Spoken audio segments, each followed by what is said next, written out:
Assalamualaikum.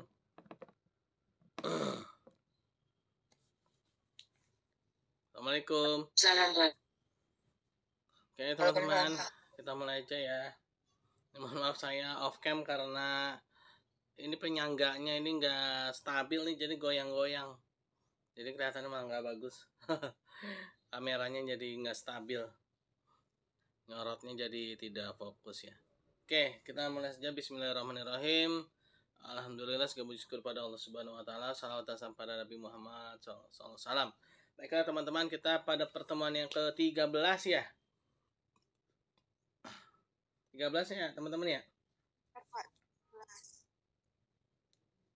Nah, pada pertemuan yang ke-13 ini kita masih membahas topik yang sama ya, yaitu Pancasila sebagai sumber hukum, etika, moral ya, sebagai ideologi yang mana menjadi patokan, menjadi tolak ukur ya, yang menjadi suatu acuan ya dalam kalau bahasanya itu pengembangan kepribadian ya, terus juga dalam hukum ya, pedoman hukum ya. Nah, jadi semuanya itu harus mengacu pada Pancasila ya. Nah, mengacu pada Pancasila, kita juga harus tahu apa itu Pancasila ya. Saya sering sekali mengulang-ulang ya. Pancasila itu apa saja ya. Nah, saya mau nanya nih sama Muhammad Fadil. Muhammad Fadil yang ke kamar mandi siapa tadi? Iya, Pak. Oke. Coba kamu baca Pancasila, uraikan Pancasila. Dari sila pertama sampai putus-putus, Pak. Ya nggak apa-apa. Coba uraikan Pancasila. Jabarkan Pancasila.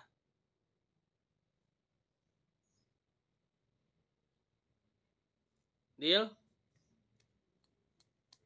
Mana nih? Halo?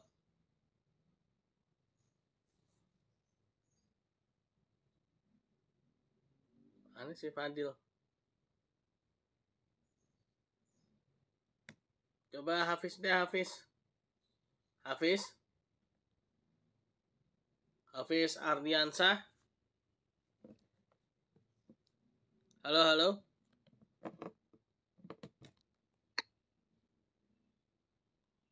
Hafiz Ardiansah? Suara saya kedengeran kan ya, teman-teman? Kedengeran, Pak. Oke, kedengeran. Nah, ini yang pada nggak denger ini gimana ini? Tidur kali ya?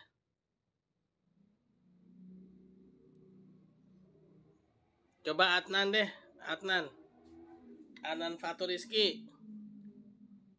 Hadir, Pak. Kenapa, Pak? Ya, coba uraikan Pancasila, jabarkan Pancasila dari sila pertama sampai sila kelima.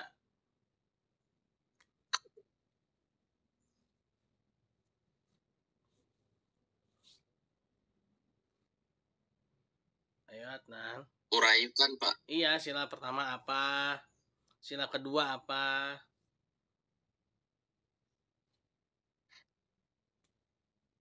Pancasila apa kan?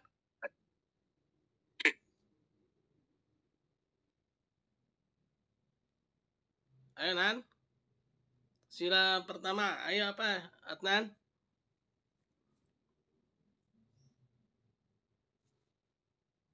Ketuhanan yang Maha Esa. Sila pertama ketuhanan yang Maha Esa, Pak. Ya, betul.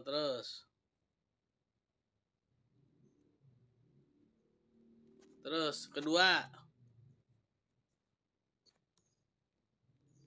Kedua apa?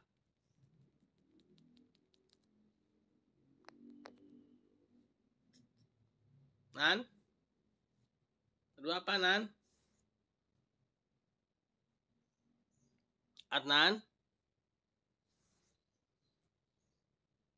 Halo, halo? Manusianya adil dan beradab, Pak. Ya, terus 3. Persatuan Indonesia. Terus kerakyatan yang dipimpin oleh hikmat kebijaksanaan dalam permusyawaratan perwakilan. Terus kelima, yang terakhir keadilan sosial bagi seluruh rakyat Indonesia. Oke, Adnan nggak nyontek kan? Nggak lihat Google. Nah, tadi saya benerin mic. Oh, oke. Ya. Tadi tuh ya, teman-teman ya, tadi Adnan sudah menyebutkan Pancasila. Jadi, ketika kita berbicara semuanya bersumber pada Pancasila, jadi bukan semata-mata Pancasila itu menjadi cuma nama, tapi ya Pancasila itu adalah 5 sila ya. Jadi harus bersumber pada 5 sila itu ya. Yaitu tadi yang disebutkan oleh teman kita Adnan, yaitu ketuhanan yang Maha Esa, kemanusiaan yang adil dan beradab, persatuan Indonesia, kerakyatan dipimpin oleh hikmat dan bijaksanaan permusyawaratan perwakilan, keadilan sosial bagi seluruh rakyat Indonesia ya. Nah, itulah Pancasila ya teman-teman ya. Jadi ketika ada suatu peraturan ya, dia harus mengacu pada ketuhanan yang Maha Esa. Jadi peraturan itu tidak boleh bertentangan, bertolak belakang dengan nilai-nilai ketuhanan. Nah, tidak bertentangan dengan nilai-nilai ketuhanan itu berarti apa? Dia tidak boleh bertentangan dengan nilai-nilai agama ya. Misalkan ya ada peraturan kerja gitu ya, peraturan jam kerja yang mana kalau umat Islam itu kan biasanya kalau kerja itu sholatnya itu sholat zuhur dan sholat asar ya. Nah, ini misalkan jam kerja ini tanpa ada istirahat gitu ya. Ya, tanpa ada istirahat. Sehingga tidak bisa sholat gitu ya bagi yang muslimnya. Atau mungkin kalau yang Nasraninya misalkan jam kerjanya Senin sampai Minggu gitu ya. Sehingga yang Kristen pun tidak bisa pergi ke gereja. Nah, itu berarti peraturannya itu bertentangan dengan Pancasila ya. Jadi peraturannya itu harus melihat ya, jangan sampai ada peraturan yang membuat seorang itu tidak bisa beribadah. Nah, jadi harus lihat itu ya. Jadi bukan hanya semata-mata Pancasila hanya lip service atau hanya sekedar kata, bukan ya. Tapi Pancasila itu kita harus tahu tadi ya yang disebutkan oleh teman kita Adnan ya. Jadi ya Pancasila itu ya ketuhanan yang Maha Esa, kemanusiaan yang adil dan beradab ya, persatuan Indonesia, kerakyatan dipimpin oleh hikmat ya dan permusyawaratan perwakilan, lalu keadilan sosial bagi seluruh rakyat Indonesia. Ya itulah Pancasila ya teman-teman ya. Nah, jadi kita harus tahu tuh ya, jangan sampai kita dibodoh-bodohi ya oleh orang yang mengatasnamakan Pancasila ya, akan tapi malah bertentangan dengan Pancasila ya. Nah, tadi itu ya peraturan undang-undang ya. Nah, tidak boleh peraturan undang-undang itu melanggar kemanusiaan yang adil dan beradab ya. Nah, tidak boleh peraturan undang-undang itu dia menciderai kemanusiaan, misalkan ya. Tadi itu ya, tanpa ada jam istirahat ya. Sistem kerja atau mungkin peraturan suatu perusahaan dia tidak ada jam istirahatnya ya. Nah, berarti apa? Dia selain melanggar sila pertama, dia juga melanggar sila kedua. Ya. Yaitu dia tidak berperi kemanusiaan berarti ya, teman-teman ya. Berarti perusahaan tersebut tidak berperi kemanusiaan. Dia tidak memberikan seorang itu untuk beristirahat ya. Yang mana itu adalah yang dibutuhkan oleh setiap manusia, setiap insan ya, oleh setiap jiwa ya, dia butuh yang namanya istirahat. Nah, ketika bekerja itu pasti butuh makan, butuh minum, butuh beribadah ya. Nah, ketika tidak ada jam istirahatnya, maka dia berarti berarti dia melanggar ya.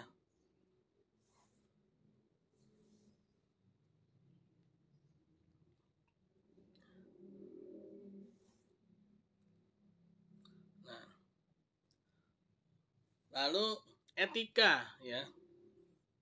Etika pun juga demikian ya. Beretika harus sesuai dengan norma-norma agama norma-norma kemanusiaan, norma-norma keadilan, norma-norma adab, norma-norma persatuan, persaudaraan, dan juga norma-norma bagaimana mencerminkan ya hikmat ya, mencerminkan ilmu ya, mencerminkan bagaimana terhadap orang lain, dan juga norma-norma keadilan sosial ya. Artinya apa sih norma-norma keadilan sosial? Jangan sampai kita tuh berpakaian terlalu mencolok, berpakaian dengan pakaian yang sangat mahal, dengan menggunakan perhiasan-perhiasan gitu ya yang sangat mewah ya. Itu membuat orang lain menjadi iri atau bahkan menjadi timbul kesenjangan sosial ya. Nah, itu harus kita hindari. Jangan sampai kita memakai perhiasan yang membuat orang lain menjadi sedih gitu ya. Mungkin ada di antara saudara-saudara kita jangankan memakai perhiasan, dia mau makan aja susah ya. Dia mau beli makanan sehari-hari aja dia tidak ada uang. Nah, lalu lewat orang dengan berpakaian perlente ya, dengan mobil mewah ya, lalu dengan gemerincing perhiasan ya.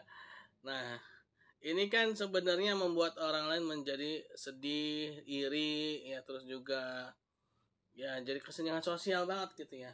Mending itu orang memberikan bantuan, ternyata enggak, cuma lewat doang ya. Ya minimal kita berpakaian sederhana ya, tidak membuat orang lain menjadi iri ya. Nah, kalau memang punya uang yang lebih, sisihkan, kasih pada yang membutuhkan kalau punya lebih ya. Kalau yang nggak punya lebih ya jangan berlebihan ya. Ya jangan sampai kita berpakaian yang terlalu mencolok ya, membuat orang lain menjadi sedih, kesenjangan sosial ya.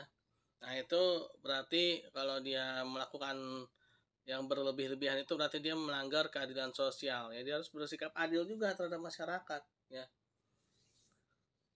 Nah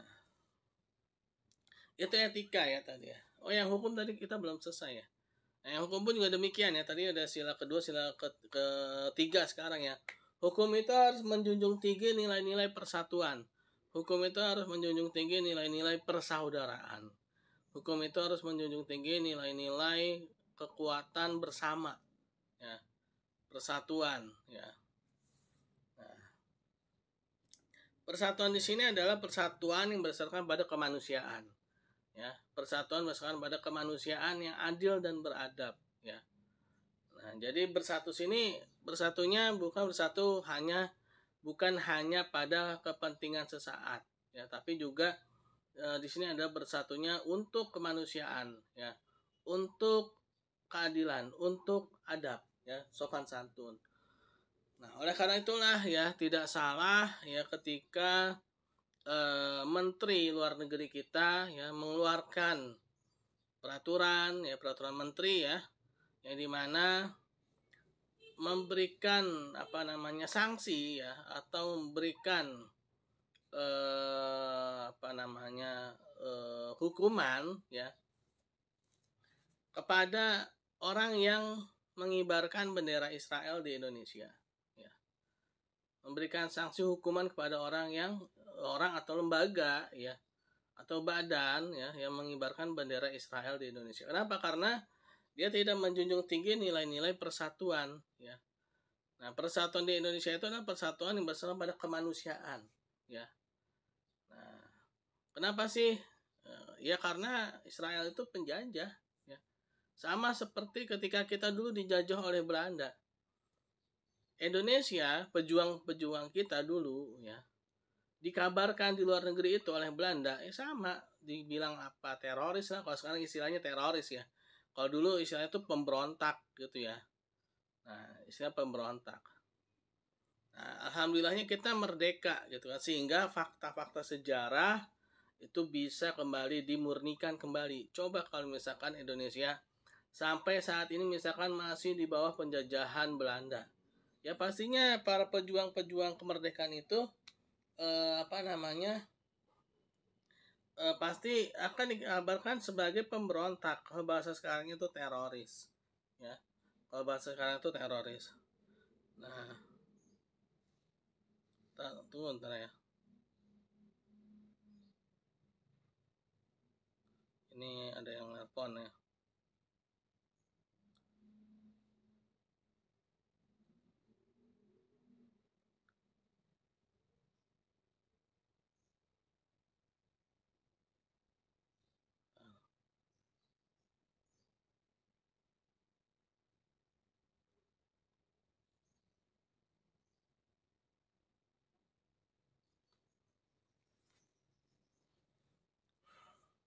Nah, untungnya ya kita merdeka, alhamdulillahnya kita merdeka, sehingga ya kita dapat mengatakan yang menjadi faktanya, dan kita mengatakan penjajahan di atas dunia harus dihapuskan ya. Nah, sehingga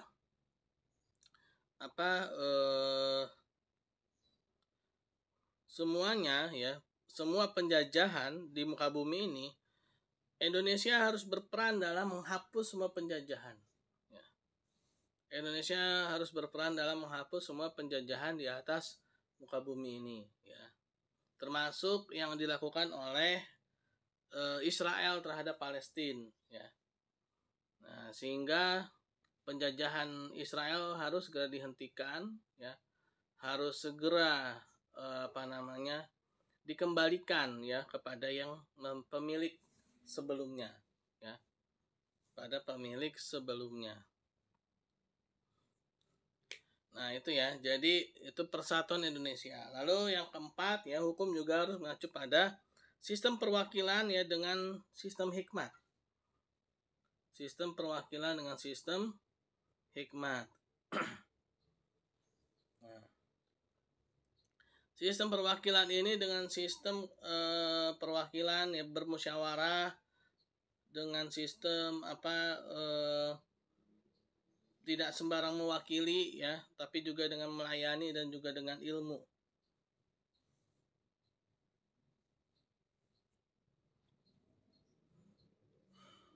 Nah, inilah ya. Jadi kita tidak sembarangan mewakili ya, tidak sembarangan mewakili seseorang.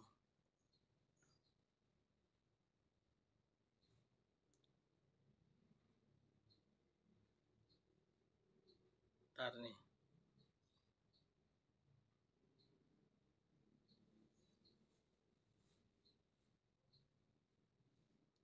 Ntar ya, ini bentar.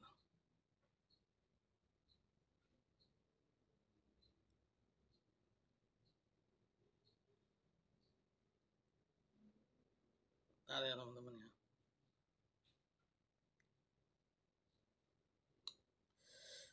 Ini orang ganggu aja nih.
Oke.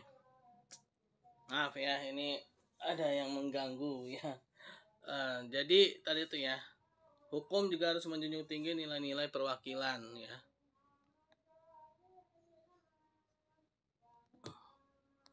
Nah, jangan sampai ada sistem hukum yang mana dia tidak menjunjung tinggi permusyawaratan, perwakilan ya. Nah, ini sangat berbahaya ya, karena sistem kita telah menentukan ya bahwa kita harus bermusyawarah ya.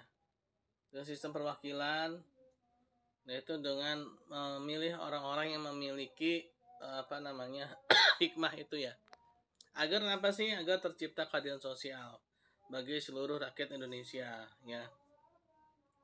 Nah, jadi seperti itu ya. Jadi semuanya itu mengacu pada Pancasila. Nah, begitu pula dalam kehidupan sehari-hari ya. Jadi ya kita harus bisa melihat ya apakah tindak tanduk kita ini sesuai dengan Pancasila atau tidak ya. Nah, jadi seseorang yang dikatakan Pancasilais itu ya, itu bukanlah orang yang tidak beragama, salah ya. Salah. Jadi kalau ada orang nggak beragama, dia ngaku-ngaku Pancasila, salah dia. Karena dari sila pertamanya dia sudah tidak sesuai ya. Ke gereja enggak, ke masjid enggak, ke wihara enggak, ya ke candi juga enggak, ya pokoknya enggak beragama lah, ya ateis. Ya. Atau mungkin dia beragama tapi enggak pernah beribadah sama sekali. Nah, ini berarti dia melanggar sila pertama, ya. Berarti dia tidak sesuai dengan sila ketuhanan yang Maha Esa, ya. Nah, karena Pancasila itu ya mengakui yang namanya agama ya, yaitu dengan adanya sila pertama ya.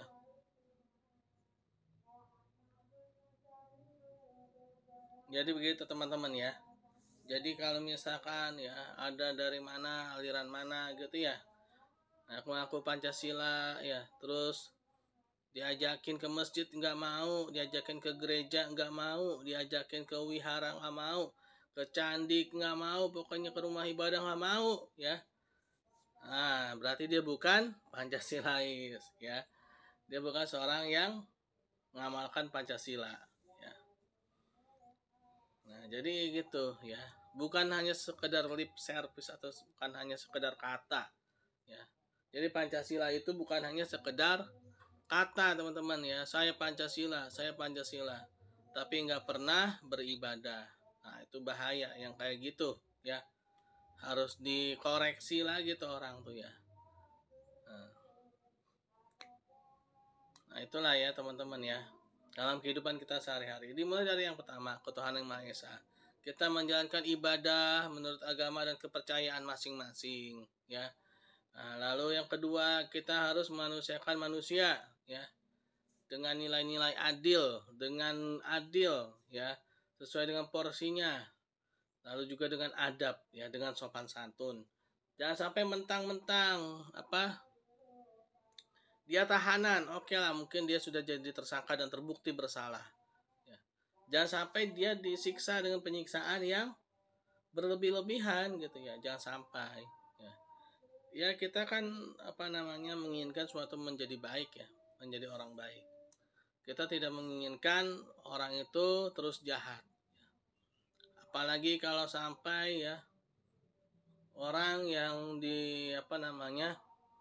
yang dilepas dari penjara itu dibikin tato gitu ya. Biar ketahuan ini residivis atau mantan narapidana. Kalau misalkan dia memang ingin berhenti dari kejahatannya ya, lalu dia dibuatkan tato, kan kasihan ya kan. Dia tadinya mungkin kalau yang Islam ya, dia tadi udah bertekad ya, setelah keluar penjara pengen sholat gitu kan kalau yang Islam ya. Nah, kalau dalam Islam itu kan dia harus suci ya kan, suci dari najis ya.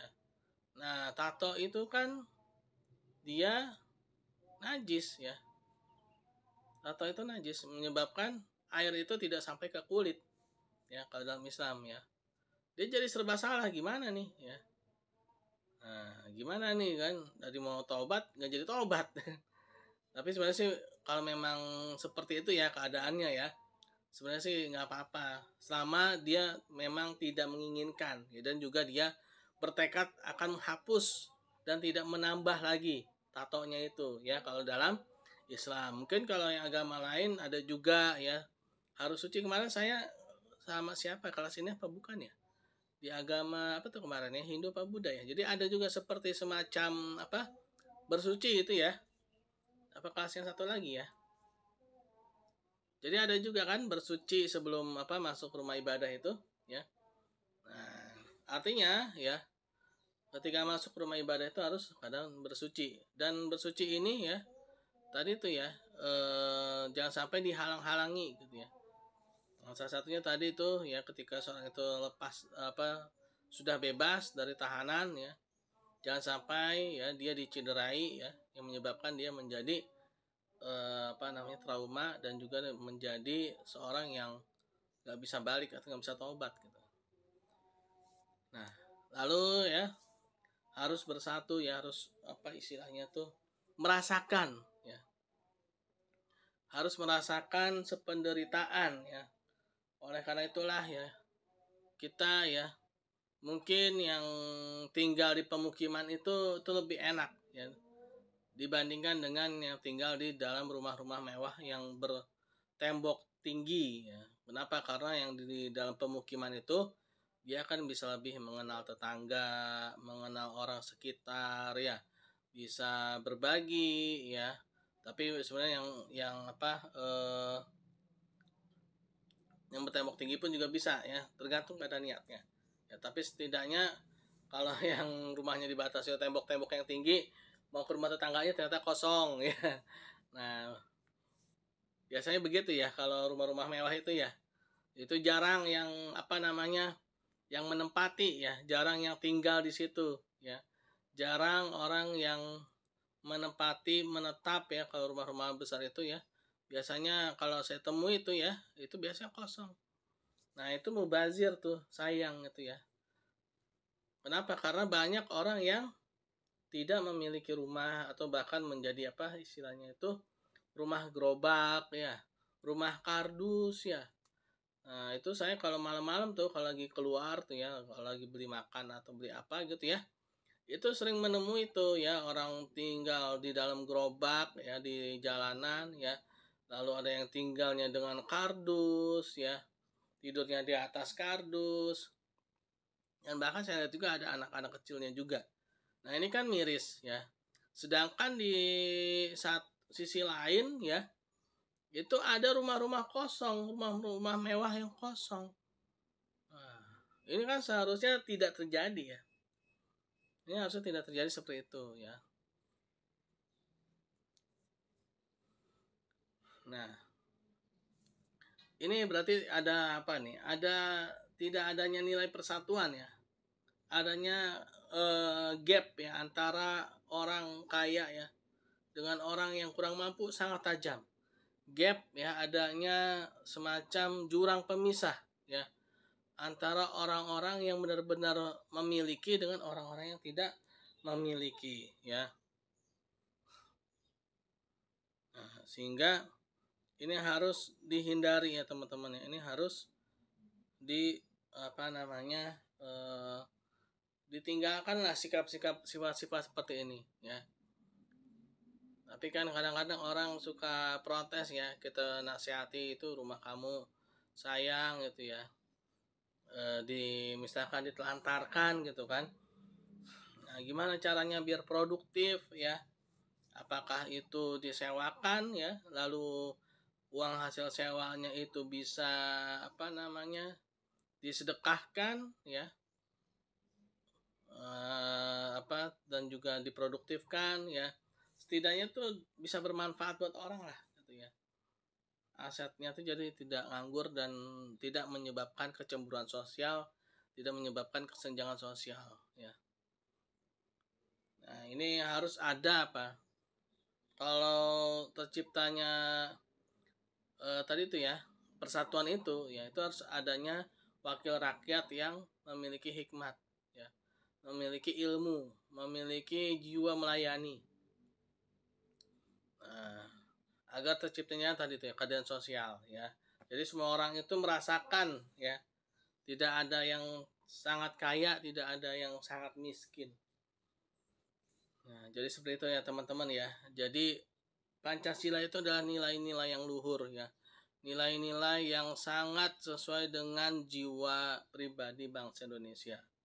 Sejak dahulu kala kita ini bangsa yang suka tolong menolong, gotong royong ya, saling membantu ya. apalagi kalau di daerah-daerah kampung ya, itu biasanya tuh kalau ada yang meninggal ya, itu tanpa adanya komando, tanpa adanya perintah, itu secara otomatis masyarakat sekitarnya langsung membantu keluarga yang ditinggalkan ya. Nah itu kan sebenarnya nilai-nilai Pancasila itu ya, nilai-nilai persatuannya kuat ya.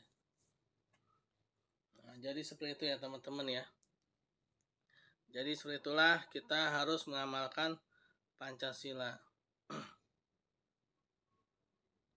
Oke, ada yang mau ditanyakan kah teman-teman?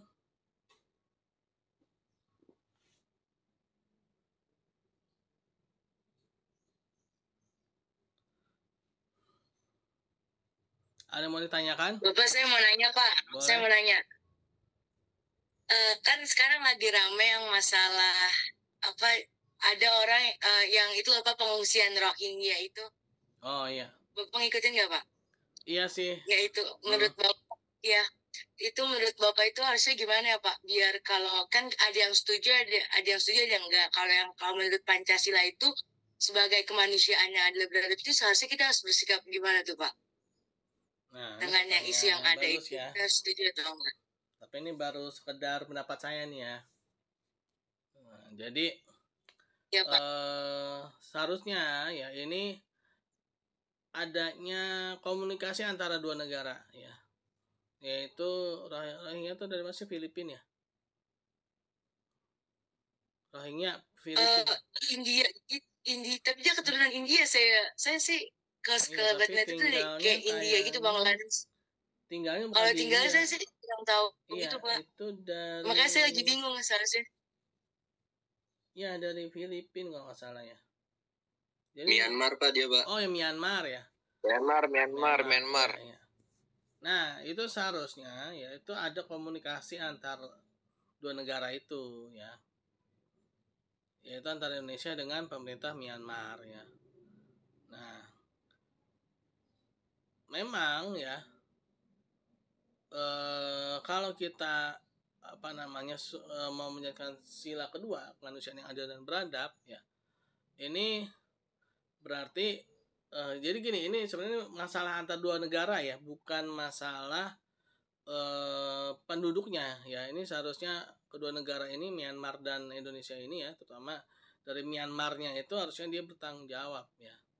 Nah lalu bagaimana kita nih bangsa Indonesia ini ya, kita saya susah juga ya, karena sempat ada berita-berita buruk gitu ya, yang katanya walau alam juga sih itu medsos juga sih informasinya ya, karena ini sekarang informasi ini belum bisa dinilai ya kebenaran dan ketidakbenarannya ya. Jadi harus benar-benar dari informasi yang valid sih teman-teman ya. Saya nggak berani memberikan pendapat karena informasinya masih banyak yang tidak valid ya. Tapi intinya sih seharusnya kedua negara ya, antara Indonesia dan Myanmar ini bagaimana nih, terutama dari Myanmarnya nih harusnya gimana gitu kan, ini kan rakyat kamu nih kan, kamu nih harusnya mengurusi gitu ya. Tapi kalau dari si personal orang-orang Indonesianya itu ya, ini nggak bisa saya komentari karena informasinya masih banyak yang belum valid gitu ya, masih banyak yang berseliweran katanya nggak baik orangnya, walau alam juga, tapi apa gimana, itu kan kadang-kadang medsos itu ya nggak bisa dipercaya juga gitu ya. Jadi gitu Amanda ya. Baik Pak, makasih Pak. Ya. Oke, ada lagi mau ditanyakan?